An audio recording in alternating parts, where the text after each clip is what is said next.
नमस्कार, हिल quest news channel में आपका स्वागत है। मैं शिल्पा शर्मा हाजिर हूं आज की खास खबर के साथ। तो चलिए देखते हैं आज की खास खबर। जिला कांग्रेस कमेटी द्वारा आज हमीरपुर के गांधी चौक पर विरोध प्रदर्शन किया गया, जिसका मुख्य मुद्दा आसमान छूती महंगाई, बेशुमार बेरोजगारी, किसानों की दुर्दशा, फर्जी डिग्री कांड, कानून व्यवस्था, देश की संपत्तियों की नीलामी करना व भाजपा सरकार की अन्य जन विरोधी कदमों के खिलाफ ये रैली निकाली गई। इस विरोध प्रदर्शन में हमीरपुर जिला कांग्रेस कमेटी के अध्यक्ष राजेंद्र चार, बरसत विधायक इंद्रदत्त लखनपाल, पूर्व विधायक कुलदीप पठानिया, पूर्व राष्ट्रीय कांग्रेस महिला अध्यक्ष अनीता वर्मा व जिला कांग्रेस के अन्य पदाधिकारी मौजूद रहे। राजेंद्र चार ने कहा कि आज महंगाई अपनी चरम सीमा पर है और उपभोक्ता परेशान है। ऐसा प्रतीत होता है कि महंगाई को लेकर भाजपा नेतृत्व और सरकार बिल्कुल भी गंभीर नहीं है। उन्होंने कहा कांग्रेस पार्टी प्रदेश में सत्ता परिवर्तन की राह पर चल रही है। सत्ता परिवर्तन में उनकी मुख्य लड़ाई भाजपा से है। भाजपा को सत्ता से बाहर करना ही मुख्य लक्ष्य है। व्यक्ति विशेष से हमारी कोई लड़ाई नहीं है। हमीरपुर में मीडिया से अनौपचारिक बातचीत के दौरान राजेंद्र चार ने ये बात कही। महंगाई कहां से आई? महंगाई कहां से आई? फर्जी डिग्री की जांच क्यों नहीं होती? फर्जी डिग्रियों के दलालों को फर्जी डिग्रियों की जांच क्यों नहीं होती? फर्जी डिग्री के दलालों को दलालों की सरकार।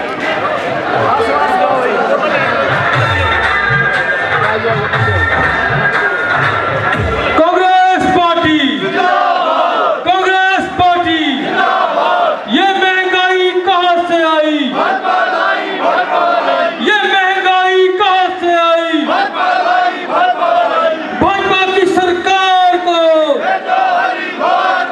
भाजपा की सरकार को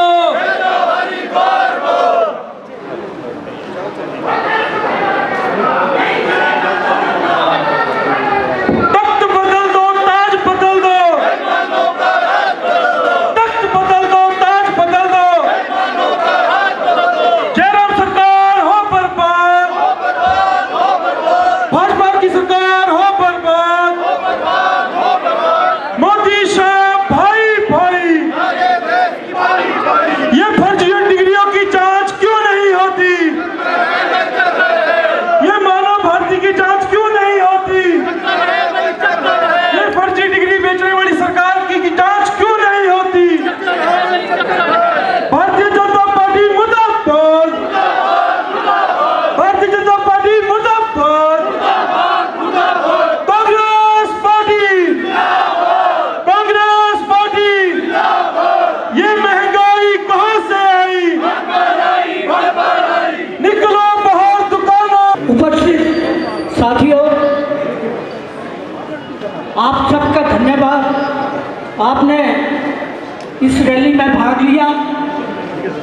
ये रैली मुख्य तौर पर केंद्र की और प्रदेश की भाजपा सरकारों के खिलाफ है, उनके जन विरोधी नीतियों के खिलाफ है, महंगाई के खिलाफ है, बेरोजगारी के खिलाफ है, किसानों की प्रताड़ना के खिलाफ है और जो फर्जी डिग्रियों का मामला अरबों का जिसमें घोटाला हुआ है और जिसमें भाजपा के बड़े बड़े नेता संलिप्त हैं, उनको बचाने की कोशिश ये सरकार कर रही है। पिछले काफी अरसे से कांग्रेस ने ये मुद्दा उठाया और आज दिन तक उसकी सही जांच नहीं हो पाई। हमारे विधायक श्री राजेंद्र सिंह राणा जी ने ये खास तौर पर मुद्दा विधानसभा में उठाया और सीबीआई जांच की मांग की। इनके वक्तव्य के बाद मुख्यमंत्री ने एसआईटी का गठन किया। एसआईटी ने जो पिछले 6 लोग पहले जेलों में बंद थे और 2 और आदमियों को जेलों में बंद करवाया और उसके बाद सरकार की हेरा फेरी से, सरकार के मिली भगत से उन 8 की जमानत जब्त हो गई, जमानत रद्द कर दी गई। जनता हमारे साथ है, लोग हमारे साथ हैं। लोग इस सरकार से पूरी तरह पीड़ित हो चुके हैं और वो कांग्रेस का दामन थामना चाहते हैं। और कांग्रेस 2022 के चुनावों में बड़ी सक्रिय, बड़ी मेजॉरिटी से जीत कर आएगी और आपके लिए एक सुपर प्रशासन आपको मुहैया करवाएंगे। इसी के साथ मैं अपील करता हूँ कार्यकर्ताओं से कि वो इन चुनावों के लिए आपसे ही डट जाएं और लोगों से भी अपील करता हूं कि इस भ्रष्टाचारी और जन विरोधी सरकार को आप जितना जल्दी से जल्दी हो सके उखाड़ फेंकिए और लोगों को राहत पहुंचाइए। इसी के साथ आज यहाँ पर उपस्थित इंद्रदत्त लखनपाल जी, राणा जी, पूर्व विधायक अनीता वर्मा जी, ये हमारे कुलदीप पठानिया जी, उपस्थित मेरे सभी पदाधिकारीगण और मेरे सम्मानीय कांग्रेस कार्यकर्ता जो जगह जगह से यहाँ पर शामिल हुए, उनका मैं फिर से एक बार धन्यवाद करता हूँ। जय हिंद, जय भारत। अब मैं श्री कुलदीप पठानिया को 2 मिनट बोल दूँ।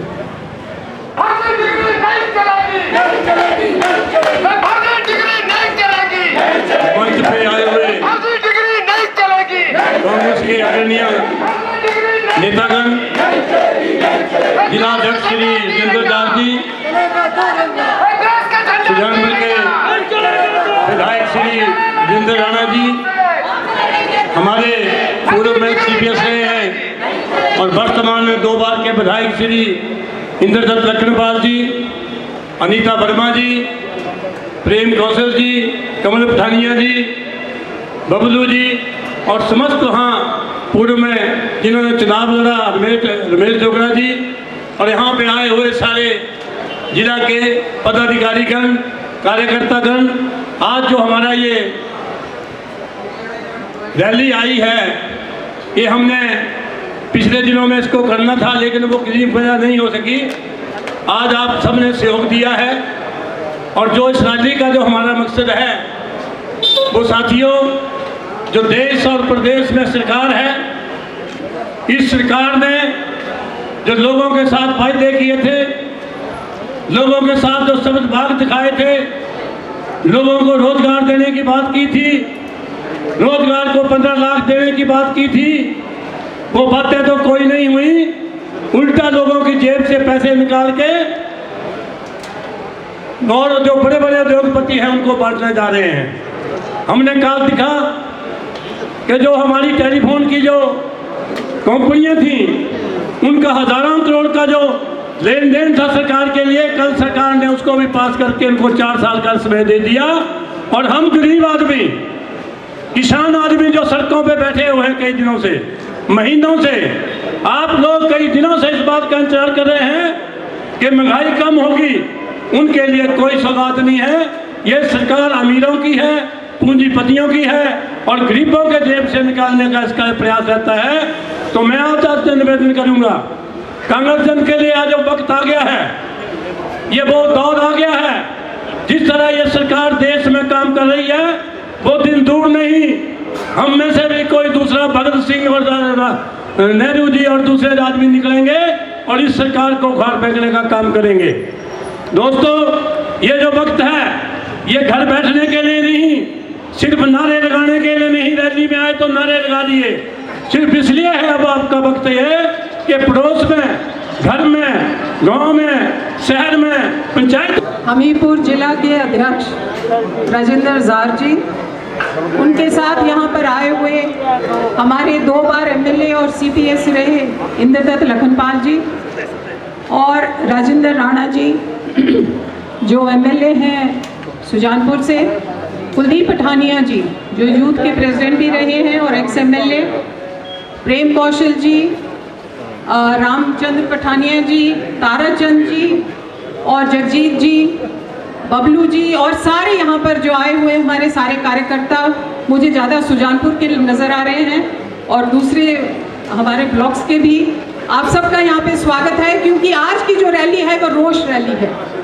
आज गुस्सा सिर्फ कांग्रेस पार्टी को नहीं है, कांग्रेस पार्टी अपना गुस्सा पब्लिक के गुस्से के तौर पर यहाँ पर निकाल रही है। आज ये जो एक रोष रैली है, ये रैली है महंगाई के खिलाफ, ये रैली है उन महिलाओं के ऊपर जो अत्याचार हो रहा है, जो दाम बढ़े हैं पेट्रोल डीजल के, जिसकी वजह से हर वस्तु के दाम बढ़े हैं। गैस का सिलेंडर जो हमें पहले गरीबों को मुफ्त में दिया गया, चूल्हा भी मुफ्त में दिया गया, आज वो एक सिलेंडर आपको 1000 का मिल रहा है। तो क्या अत्याचार है नहीं कि नहीं है, ये आपने जरूर सोचना है। दूसरा मैं पूछना चाहती हूँ कि जब मोदी जी ने सरकार बनाई थी तब कहा था कि 2 करोड़ नौकरियां मैं हर साल युवाओं को दूंगा। मेरे सामने युवा खड़े हैं, मैं उनसे पूछना चाहती हूँ कि आपको कितनी नौकरियां मिली? आज नौकरियां तो किसी किस्म की भी कहीं नहीं निकल रही हैं और कानून व्यवस्था खास करके हिमाचल प्रदेश में चरमरा गई है।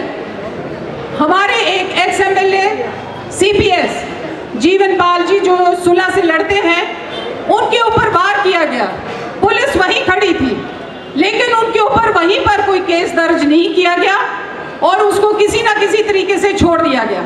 तो मैं समझती हूँ कि हम जो जीत के आते हैं, बेशक हम पूर्व हों, अभी के वर्तमान एमएलए ना हो, अगर हमारी जाने और हम सुरक्षित नहीं हैं तो आम जनता कहाँ से सुरक्षित होगी, ये प्रश्न मैं पूछना चाहती हूँ। किसान का जो आंदोलन है हिमाचल में, उसने ज़्यादा नहीं पकड़ा क्योंकि हम अपना जो अनाज है वो बाहर इतना नहीं बेचते। लेकिन अब जब सेब के ऊपर मार पड़ रही है, जब आपके अडानी जी सेब की कीमत इतनी कम रख रहे हैं जो पता नहीं कितनी कीमत में बाहर बेचेंगे, बाहर विदेशों में जाएगा, तब महसूस हो रहा है कि किसानों के साथ बहुत अत्याचार हो रहा है। और हमारे जो किन्नू, हमारा जो खट्टा, हमारा जो नींबू है, इन इलाकों पे इनके ऊपर भी जरूर ये लोग धावा बोल करेंगे, हमें उसका उचित मूल्य नहीं मिलेगा। तो हमें आज जो किसान बैठे हैं उनका भी समर्थन करना चाहिए। यहाँ पर एक फर्जी डिग्री की बात चली, परसों मैं पेपर देख रही थी तो उसमें हमारे विधायक के ऊपर अटैक हुआ, यानी राजेंद्र राणा जी पे बोला गया कि जब ये पहले विधायक थे तब क्यों नहीं इन्होंने आवाज़ उठाई। मैं तो बड़ी हैरान हूँ, अरे भाई इन्होंने आवाज़ उठाई है, कुछ कार्रवाई तो कीजिए। आप हरदम यही कहते हैं कि 70 साल पहले कांग्रेस ने क्या किया।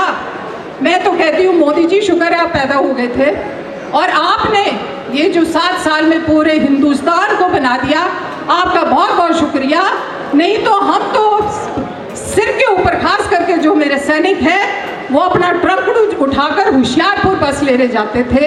मोदी जी पता नहीं कब पहले पैदा हुए थे, उन्होंने सड़कें बना दी। आपका बहुत बहुत धन्यवाद, आप ही ने तरक्की की है, किसी ने तरक्की नहीं की। जो आपकी टनल बनी है जिसका नाम अटल टनल है, वो इंदिरा गांधी जी ने शुरू की थी। कोई भी चीज़ है उसको समय लगता है, लेकिन बाद में जब बन जाती है आप बड़े मज़े से उस पर अपना बोर्ड लगाते हो। हम कुछ नहीं कहेंगे, आपकी सरकार है, आप बोर्ड लगाइए, पर आप श्रेय तो दीजिए, कांग्रेस को तो श्रेय दीजिए जिन्होंने पहला कदम उठाया था। ये बातें आपको लोगों को बतानी है। आज हमने अपना रोष बेशक यहाँ पे गांधी चौक पर खड़े होकर निकालना है, लेकिन ये हमारा रोष हर गांव में जाए, हर पंचायत में जाए और लोगों को पता लगे। और मैं एक सवाल पूछना चाहती हूँ जयराम जी से, आपने बाई इलेक्शन तो टाल दिए, कहा कि कोविड है उसकी वजह से बाई इलेक्शन नहीं होगी। पंचायत की इलेक्शन आप करा रहे हो, पंचायत की इलेक्शन में तो ज़्यादा एक दूसरे से मेल मिलाप होता है, भरत मिलाप ज़्यादा होता है, और जनमंच भी आप चला रहे हो। तो जब आप ये काम अपनी सहूलत के हिसाब से कर रहे हो तो थोड़ा सा मोदी जी आपको ज़रूर गौर करना चाहूँगी। गुजरात की इलेक्शन हमारे साथ हो रही है, गुजरात का सीएम परसों बदल दिया था, तो आप भी होशियार हो जाइए, पता नहीं आपकी कब बारी आ जाएगी। इन्हीं शब्दों के साथ का बहुत बहुत धन्यवाद। जय हिंद। राजेंद्र सिंह राणा जी को आमंत्रित करता हूँ कि वो कार्यकर्ताओं को संबोधित करें। मंच पर विराजमान कांग्रेस पार्टी का तमाम नेतृत्व, नाम लेंगे तो और टाइम लगेगा, इसलिए मैं सभी को मंच पर जो खड़े हैं उनको संबोधित करता हूं। और साथ में कांग्रेस पार्टी के विभिन्न पंचायतों से आए हमारे सभी सम्माननीय कार्यकर्ता बंधुओं, पत्रकार साथियों, आज ये प्रदर्शन देख के लगता है कि हिमाचल प्रदेश में हमीरपुर से जो है बदलाव का आगाज हो गया है, और ये जो ऊपर से बादल आ रहे हैं फिर जा रहे हैं, ये भी आने वाली सरकार के लिए जाने के संकेत दे रहे हैं। मैं इस मौके पर यही कहना चाहता हूं कि पिछले लगभग 1.25 साल से हिमाचल प्रदेश में फर्जी डिग्रियों का फर्जीवाड़ा चल रहा है। मैं इसका खुलासा आपके सामने इसलिए करना चाहता हूं, मेरे साथी विधायक श्री इंद्रदत्त लखनपाल जी भी खड़े हैं, जानते हैं कि विधानसभा के अंदर भी और विधानसभा के बाहर भी इस मामले को उठाया गया। 2007 में दिसंबर में जब हिमाचल प्रदेश में प्रेम कुमार धूमल के नेतृत्व में जब सरकार भारतीय जनता पार्टी की बनी, और उसमें जो है 2008 में प्राइवेट यूनिवर्सिटी एक्ट लेके आई है भाजपा की सरकार, और जब प्राइवेट यूनिवर्सिटी एक्ट लेके आई तो उसमें शर्तें तय हुई कि कोई प्राइवेट यूनिवर्सिटी खोलना चाहता है उसके लिए 50 बीघा जमीन जरूरी है। और ये जो मानव भारती विश्वविद्यालय का फर्जीवाड़ा देख रहे हैं, मैं समझता हूं कि देश के साथ धोखा, देश के साथ गद्दारी, इससे बड़ी कोई गद्दारी नहीं हो सकती कि लोगों को फर्जी डिग्रियां बांटी जा रही है।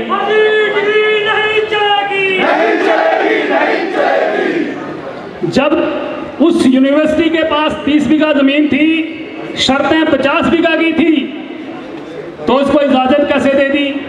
पहली बार कैबिनेट में मामला रिजेक्ट हुआ, दूसरी बार फिर रिजेक्ट हुआ, और तीसरी बार उसको इजाजत दी जाती है। हम पूछ रहे हैं कि बिलासपुर का कौन एजेंट था वो जो उस समय चीफ मिनिस्टर के ऑफिस में मिला? कौन है वो? किसने डील कराई? कितने का लेन देन हुआ? और सबसे बड़ी बात आपको हैरानी हो गई कि भाजपा ये कह रही है कि भाई 2012 से 17 तक तो आपकी सरकार रही, आप क्या करते रहे? कि जो दुकानें खोलने के लाइसेंस किसने दिए? छोटा सा राज्य, 4 पार्लियामेंट और 17 प्राइवेट विश्वविद्यालय हिमाचल प्रदेश में खोल दिए। एक पंचायत में 3-3 विश्वविद्यालय। मुझे ये बताओ कि स्टूडेंट कहां से आएंगे? वो फर्जी डिग्री नहीं बेचेंगे तो क्या करेंगे? और जिस आदमी ने ये यूनिवर्सिटी खोली है मानव भारती, ये जब 1997, 98, 96 में जब हिमाचल प्रदेश में वोकेशनल कोर्सेज दिए गए तो सोलन में, बिलासपुर में, हमीरपुर में इसने वोकेशनल खोले। ये हरियाणा से संबंध रखता है। राजकुमार राणा इसका नाम है, 10वीं क्लास पढ़ा है, 2-2 PhD की डिग्रियां लेके डॉक्टर राजकुमार राणा लिखता है। मुझे ये बताइए, आपके बच्चे, हमारे बच्चे पढ़ते पढ़ते, बैंकों से लोन लेते लेते, और बच्चा PhD करते करते उसके बाल सारे झड़ जाते हैं, फिर PhD होती है, और ये लोग 7 आमंत्रित करता हूँ कि वो कार्यकर्ताओं को संबोधित करें। धन्यवाद जी। कांग्रेस पार्टी जिंदाबाद, कांग्रेस पार्टी जिंदाबाद। साथियों, आज जिस प्रकार से राजेंद्र जार जो हमारे जिला कांग्रेस कमेटी के अध्यक्ष हैं और सुजानपुर के विधायक माननीय राजेंद्र राणा जी, और यहाँ उपस्थित कुलदीप पठानिया जी, अनीता वर्मा जी, और जितने भी यहाँ पर प्रेम कौशल जी और अन्य जितने भी यहाँ सुदर्शन जी, मंजीत ठाकुर जी, विजय ठाकुर जी, नीरज जी, और यहाँ पर जितने भी हमारे कांग्रेस पार्टी के कार्यकर्ता हैं, सबसे पहले मैं आपको बधाई देता हूँ इस सफल कार्यक्रम के लिए। और जिस प्रकार से राजेंद्र राणा जी ने कहा कि एक बहुत बड़ा फर्जीवाड़ा हुआ है इस प्रदेश के अंदर देवभूमि में, उसकी छानबीन होनी चाहिए, और छानबीन के बाद जो दोषी है उनको सजा होनी चाहिए और सच्चाई जनता के सामने आनी चाहिए। और ये मुद्दा कोई आज नहीं उठा है, ये राजेंद्र राणा जी विधानसभा के अंदर लगातार 2 सेशनों में इस मुद्दे को उठाते रहे, और सरकार जो है, जो इसके साथ जुड़े हुए लोग हैं फर्जीवाड़े में, वो उनको बचाने में लगी। देखिए, जिस समय ये 17 यूनिवर्सिटीज़ यहाँ पे खोली गई निजी क्षेत्र में, उस समय जब कांग्रेस पार्टी ने एक नारा दिया था, उस समय आज से 7-8 साल पहले, हिमाचल फॉर सेल, और आज वो सच साबित हो रहा है कि वो जो फर्जी यहाँ पर यूनिवर्सिटियाँ खोली गई, ये तो एक यूनिवर्सिटी का खुलासा हुआ है। यदि सारी यूनिवर्सिटीज का जांच की जाए तो हर जगह आपको घोटाले मिलेंगे। एपीजी यूनिवर्सिटी शिमला में जो आर्थिक कंगाली की ओर जा रही है, उसका भी फर्जी डिग्रियों में बहुत बड़ा हाथ है। और ये जो प्राइवेट जितने भी निजी संस्थान हैं, आज बहुत से बंद हो गए हैं, और उस समय कुकर मुद्दों की तरह जो ये संस्थान खोले गए थे, आज उनसे नुकसान किसको हुआ? हमारे बच्चों को नुकसान हुआ, जिन्होंने लाखों रुपए लोन लेके कोई बीटेक पढ़ा, कोई एमटेक पढ़ा, कोई किसी ने कुछ किया, किसी ने कुछ किया। आज वो उन डिग्रियों की कोई वैल्यू नहीं है। आज उनको कोई भी प्रदेश जो है उसको रिकॉग्नाइज नहीं करता है, और हमारे बच्चे जो है घर में बेले बैठे हुए हैं, और उनको मजबूरन लाखों रुपया खर्च करके जो है खेती बाड़ी की ओर अपना ध्यान करना पड़ रहा है। आज बहुत बड़ा इशू है ये, इसको गंभीरता से सोचने की बात है। और यही भ्रष्टाचार नहीं है, कोरोना काल में जो भ्रष्टाचार हुआ, स्वास्थ्य क्षेत्रों में जो भ्रष्टाचार अभी तक हो रहा है, उसके बारे में भी हमें संज्ञान लेने की जरूरत है और सरकार को झंझोड़ने की जरूरत है। आज हमारे मेडिकल कॉलेज हमीरपुर की मैं बात करूंगा, अव्यवस्था का इतना आलम है कि जो महिला जो प्रसूति के लिए आती है उसको नीचे सुलाया जाता है, और ये सरकार बोलती है कि हम नारी शक्ति का सम्मान करते हैं। माननीय मुख्यमंत्री महोदय से कहना चाहूंगा, मैं हेल्थ मिनिस्टर से कहना चाहूंगा, भारतीय जनता पार्टी के नेताओं से कहना चाहूंगा कि हॉस्पिटल में जाए, वहां की व्यवस्था देखें। वहां जो एक आम आदमी अपना कोई हैंडीकैप का सर्टिफिकेट बनाने आता है, उसके साथ बदतमीजी की जाती है, उनको धुतकारा जाता है, और यह सरकार बोलती है कि हम जो है आम जनता के बहुत अच्छे हितैषी हैं। ये कोई हितैषी नहीं है, ये बणिए हैं, ये बणियों की सरकार है। ये लोग आपको लूटना सूटना चाहते हैं। बड़े बड़े अक्षरों में अखबारों में छपता है 30 लाख करोड़ जीएसटी से कमा लिया। अरे जीएसटी दिया किसने? उनसे पूछिए जिन्होंने जीएसटी दिया है, जिन लोगों ने अपनी जेबें काटकर, अपना गला घोंटकर जीएसटी भरा सरकार का, और जिनके ऊपर सरकारी तंत्र का दबाव था, उस दबाव के चलते उन्होंने पैसा इकट्ठा किया, और फिर बोलते हैं 30 लाख करोड़ इकट्ठा कर लिया। अरे आपने लाखों हजारों करोड़ रुपया जो विदेशियों को दे दिया, निजी क्षेत्र में आपने सारे निजी संस्थान दे दिए, और बेरोजगारी का आलम यह है कि आज 10.2% जो है वो पूरे देश के अंदर बेरोजगारी का आंकड़ा हो गया है। जो पिछले साल 7.2 था, जो 10% 2 पर पहुंच गया है। ये सरकार सोई कहाँ हुई है? बेरोजगारी के क्या हाल हो गए हैं? लोग डिप्रेशन में जा रहे हैं, बच्चे फंदे लगा रहे हैं। हमारे एकमात्र जिला हमीरपुर में 210 बच्चों ने जो है अपनी फंदा लगा के जान गंवाई है। ये सरकार कहाँ सोई हुई है? क्यों नहीं आप लोग उठते हैं? आप लोगों के एक एक जनमानस को उठना पड़ेगा, एक एक चीज को बारीकी से देखना पड़ेगा। आज बागवानों के हालात क्या हैं? सेब के बागवानों के क्या हालत है? हमारे क्षेत्र में आम के लोगों, आम की बागवानी करने वालों की क्या हालत है? किसानों की क्या हालत है? आज फसलें बर्बाद हो रही है, उसके बारे में सरकार कोई निर्णय नहीं लेती है, बड़ी बड़ी बातें करती है। प्रधानमंत्री जी लाल किले से भी कितना झूठ बोलते हैं। जो लाल किला जिसको जीतने के लिए लाखों लोगों ने अपने बलिदान दिए, और वहां से प्रधानमंत्री महोदय कहते हैं 100 लाख करोड़ का मैंने अधोसंरचना के लिए घोषणा कर दी। लगातार 3 साल तक वो 3 वर्ष तक इसी बात को लापते हैं। 100 लाख करोड़, वो 100 लाख करोड़ जा रहा है उसको कोई पता ही नहीं है, केवल बोलने के लिए बोल देते हैं 100 लाख करोड़ रुपए। इसी प्रकार से जब कोरोना काल था तो अनुराग ठाकुर जी ने कहा 20 लाख करोड़ रुपया जो है हमने देश के लोगों के लिए, उन बेरोजगारों के लिए, उन मध्यम वर्गीय दुकानदारों के लिए जिनको नुकसान हुआ है, लोन दे दिया। अरे आप लोगों को शर्म आनी चाहिए। जो कोरोना काल में जो लोग बेरोजगार हुए, जिनकी दुकानें बंद हो गई, जिनके बिजनेस चौपट हो गए, उनको और आप लोन देके कर्जदार बना रहे हैं। हम आपकी बात मानते, अगर आपने कोई इंटरेस्ट फ्री लोन दिया होता तब मानते कि हमारे देश के लोगों, हमारे देश के दुकानदारों, हम आपको 10 साल के लिए इंटरेस्ट फ्री लोन देते हैं, तब हम सोचते कि इनके दिल में करुणा है। करुणा कहां से हुई? ये कहते हैं सरकारी आंकड़े हैं। जब सुप्रीम कोर्ट ने पूछा कि बताया जाए कि कोरोना काल में ऑक्सीजन की कमी से कितने लोगों की मृत्यु हुई, तो सरकार का वहां जवाब जाता है कि ऑक्सीजन से कोई बंदा नहीं मरा। हैरानी वाली बात है। और श्रेय लेने के लिए आते हैं, फिर क्यों आपने ऑक्सीजन प्लांट लगाए, क्यों आपने ढिंढोरे पीटे कि हमने इतने आईसीयू लगा लिए, इतने वेंटिलेटर ला दिए। ऑक्सीजन की वजह से कितने लोग मरे, वो जो लोग मरे हैं मोदी जी उनके घरों में जाओ, उनसे पूछो, उनकी दुख और वेदना को समझने की कोशिश करो।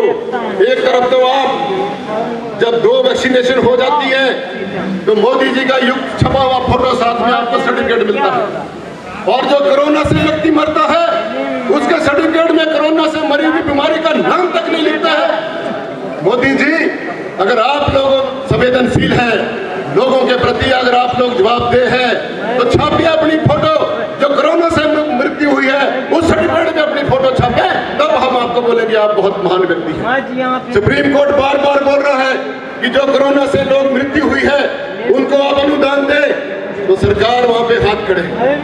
इनके पास पैसा है बड़े बड़े होर्डिंग लगाने के लिए, बड़े बड़े बोर्ड लगाने के लिए, झूठा प्रचार करने के लिए, लेकिन गरीब व्यक्ति को और जिनकी मृत्यु हो गई है उनको अनुदान देने के लिए सरकार के पास पैसा नहीं है। ये बहुत बड़ी विडंबना की बात है। आज प्रदेश में जयराम जी की सरकार कर्जे के ऊपर कर्जा लिए जा रही है। अभी पिछले 15 दिन पहले 1000 करोड़ और लोन लिया। जिस समय कांग्रेस की सरकार थी, हम लोग जब लोन लेते थे तो ये भारतीय जनता पार्टी के लोग बहुत हल्ला करते थे, कर्जदार बना दिए। अरे आज तो आपकी डबल इंजन की सरकार है। आप तो कहते हैं कि दिल्ली में भी हमारी सरकार, प्रदेश में भी हमारी सरकार, फिर आप क्यों कर्जा ले रहे हैं? क्यों नहीं आप स्पेशल पैकेज ला रहे हैं इस प्रदेश, पहाड़ी प्रदेश के लिए? जो कोरोना काल में पर्यटन को नुकसान हुआ, बिजनेसमैन को नुकसान हुआ, उसके लिए क्यों नहीं पैकेज लाते हैं? अनुराग ठाकुर जी, हम आपसे पूछना चाहते हैं। आप रोज प्रेस कॉन्फ्रेंस करते हैं, 100% FDI कर दी। अरे यही सी FDI के लिए आपने 6 महीने तक संसद नहीं चलने दी थी। उन दिनों को याद करो, ये झूठे घोंसले मत करो। महंगाई कहां पहुंच गई, गैस की कीमतें कहां पहुंच गई? जिस समय गैस की कीमतें बढ़ती थी, पेट्रोल की कीमतें बढ़ती थी, डीजल की कीमतें बढ़ती थी, तो नरेंद्र मोदी जी कहते थे, बहनों भाइयों, आपको कैसा प्रधानमंत्री चाहिए? पेट्रोल के रेट कम करने वाला चाहिए, डीजल का रेट कम करने वाला चाहिए। तो मोदी जी कृपया करके जो देश को चाहिए वो दीजिए। आप बेरोजगारों को रोजगार दीजिए, गैस और पेट्रोल के ऊपर वैट GST के अंदर लाइए और लोगों को राहत दीजिए। जो लोग आज बर्बाद हो रहे हैं उनको आबाद करने की कोशिश कीजिए, वरना गद्दी छोड़कर घर में बैठिए।